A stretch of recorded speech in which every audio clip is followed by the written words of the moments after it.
अब सैल्यूटेशन मतलब कि अब किसी के पास हम लेटर लिख रहे हैं तो जैसे हम लोग लिखते हैं ना डियर, अब डियर लिख दिए, डियर और उसका नेम जिसके पास हम लोग लिख रहे हैं। उसके बाद से सैल्यूटेशन के बाद हम लोग लिखेंगे बॉडी ऑफ द लेटर।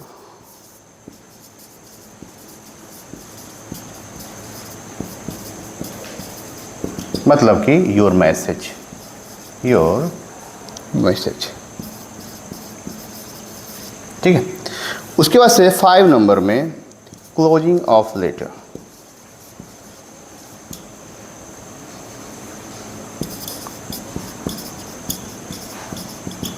जैसे लिखते हैं ना योर लविंगली, योर सिंसियरली, तो ये आपका क्या हो गया, ये क्लोजिंग ऑफ द लेटर हो गया।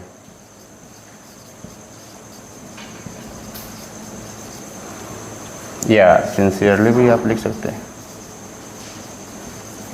और सबसे लास्ट में आपका क्या होगा, सिग्नेचर, मतलब कि सिग्नेचर का मतलब क्या हुआ, आपका नाम।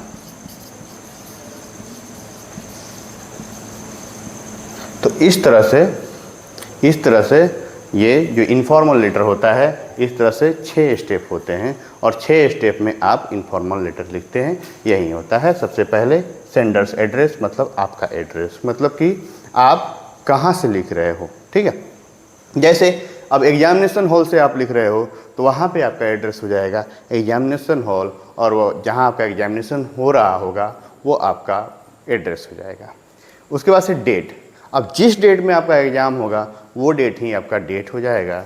और साथ ही सैल्यूटेशन में आप जिसके पास लिख रहे हैं तो डियर, मान लिया आपका फ्रेंड है तो डियर फ्रेंड, और मान लिए उस फ्रेंड का नाम राम है तो लिखेंगे डियर फ्रेंड राम, ठीक है। हाउ आर यू, उसके बाद से आई एम फाइन, ये आपका ये सब किस में आ जाएगा, सैल्यूटेशन में तो डियर फ्रेंड उसका नाम तक आएगा। उसके बाद से बॉडी ऑफ द लेटर, मतलब कि आपका मैसेज क्या है, आपका मैसेज मान लिए वहाँ हो कि अपने एग्जामिनेशन के प्रिपरेशन के बारे में बता रहे हों या किसी चीज़ के सेलिब्रेशन के बारे में बता रहे हों, तो वो छोटा सा आपका मैसेज होता है।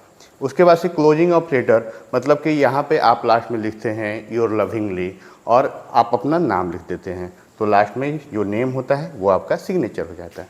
तो इस तरह से ये 6 स्टेप होते हैं, आप पहले देख लीजिए, इसको आप नोट डाउन कर लीजिए। उसके बाद से तब हम लोग आगे चलेंगे कि कैसे हम लोग इसको लिखते हैं।